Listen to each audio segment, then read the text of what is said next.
नमस्कार, मैं डॉक्टर निधि शर्मा हूँ, senior IVF specialist international pride IVF and research centre से, जो द्वारका सेक्टर 11 में सिचुएटेड है। आज हम बात करते हैं कि जो आईवीएफ में इंजेक्शंस दिए जाते हैं कि उससे क्या साइड इफ़ेक्ट है, उससे क्या कॉम्प्लिकेशन हो सकते हैं।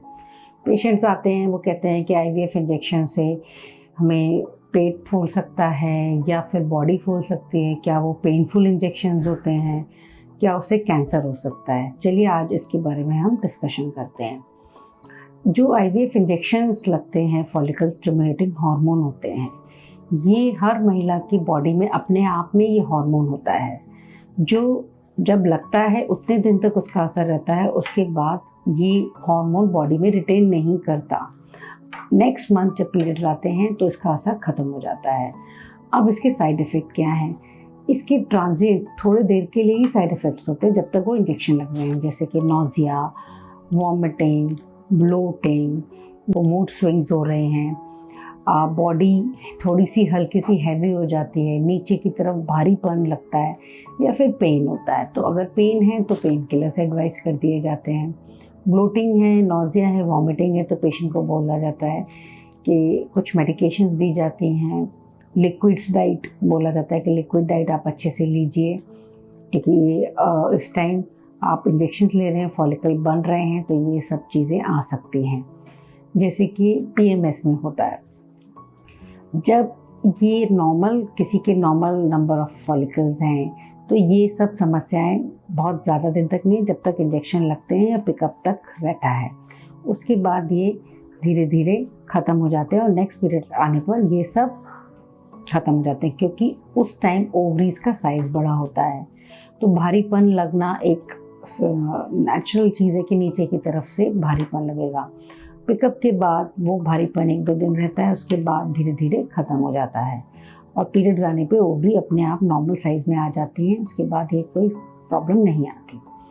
कुछ पेशेंट्स जो पीसीओडी के खासकर पेशेंट्स हैं या जिसके नंबर ऑफ फॉलिकल्स ज़्यादा हैं, उनमें ओएचएसएस यानी कि ओवेरियन हाइपोस्टिमुलेशन सिंड्रोम हो सकता है उनको। जैसे इंजेक्शन उनके 10 से 12 दिन ये इंजेक्शन लगते हैं।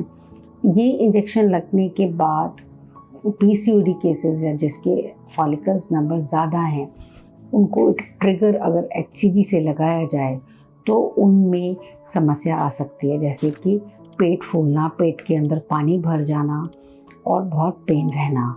कि सीवियर केसेस में ब्रेथलेसनेस आ सकती है या फिर किडनी और लिवर में भी डैमेज हो सकता है। तो ये वो केसेस बोल रही हूँ जो ओएचएसएस में चले जाते हैं पेशेंट, जो पीसीओडी केसेस हैं खासकर, और अगर उनको ट्रिगर एचसीजी से दिया हुआ है।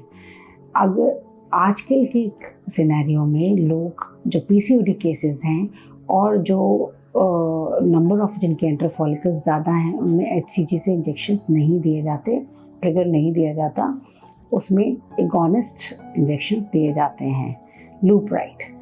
अगर इससे जो एचएसएस की जो प्रॉब्लम है या रिस्क फैक्टर है, उसकी चांसेस कम हो जाते हैं। तो आजकल काफ़ी सारे ऐसे इंजेक्शंस और ट्रीटमेंट्स आ गए हैं जिसमें कॉम्प्लिकेशन का खतरा नहीं रहता। अब बात करते हैं और क्या कॉम्प्लिकेशन आ सकते हैं। अब इसमें जब हम एम्ब्रियो ट्रांसफ़र करते हैं, उसमें मल्टीपल प्रेगनेंसी आ सकती है। मल्टीपल प्रेगनेंसी, अगर हमने नंबर ऑफ एम्ब्रियोज एक से ज़्यादा डाल दिए तो ट्रिपलेट्स हो सकते हैं, ट्विंस हो सकते हैं। अगर ट्रिपलेट्स होते हैं तो घबराने की बात नहीं है, 3rd मंथ में रिडक्शन हो जाता है। नहीं, क्योंकि 3rd मंथ में ही रिडक्शन पॉसिबल है, कई बार ये वैनिश भी हो जाता है 3rd। ट्विन अगर आ गया तो एंटीनेटल प्रॉब्लम आ सकती है, जैसे प्रीटर्म 15 से 20% केसेस में प्रीटर्म डिलीवरी भी हो सकती है। तो जो ट्विन प्रेगनेंसी है उनमें कभी शुगर बढ़ सकता है, कभी बीपी बढ़ सकता है, थायराइड बढ़ सकता है या हीमोग्लोबिन कम हो सकता है। तो ट्विन प्रेगनेंसी में एंटीनेटल प्रॉब्लम एज सच आती है कि एंटीनेटल जो 9 मंथ्स हैं वो उसके लिए थोड़ा सा प्रॉब्लमेटिक हो सकते हैं। तो जिनको ट्विन प्रेगनेंसी है वो पेशेंट्स अच्छे डॉक्टर को दिखाएं, ऐसे हॉस्पिटल में दिखाएं जहां पर सारी फैसिलिटीज़ अवेलेबल हो। अगर डिलीवरी के टाइम कोई कॉम्प्लिकेशन हो तो वो हैंडल हो जाए और वहाँ पर नर्सरी की फैसिलिटी हो। अगर प्री टर्म डिलीवरी हुई है तो वहाँ नर्सरी वही सुविधा हो जिससे कि बच्चे तुरंत नर्सरी में शिफ्ट हो जाएं। तो एज सच कोई बड़ी कॉम्प्लिकेशन या साइड इफ़ेक्ट इंजेक्शन से नहीं है, तो आपको कोई घबराने की बात नहीं है। आप IVF कराइए, आप इंजेक्शन लगवाइए, इससे छोटे मोटे ट्रांजिएंट साइड इफ़ेक्ट के अलावा और कोई बड़ा साइड इफ़ेक्ट नहीं है। आपको मेरा वीडियो कैसा लगा, आप प्लीज़ इसमें अपना राय दीजिए, और इसके अलावा इसके कोई क्वेरीज होती हैं तो आप नीचे दिए गए नंबर पर संपर्क कर सकते हैं या ईमेल करके पूछ सकते हैं। Thank you.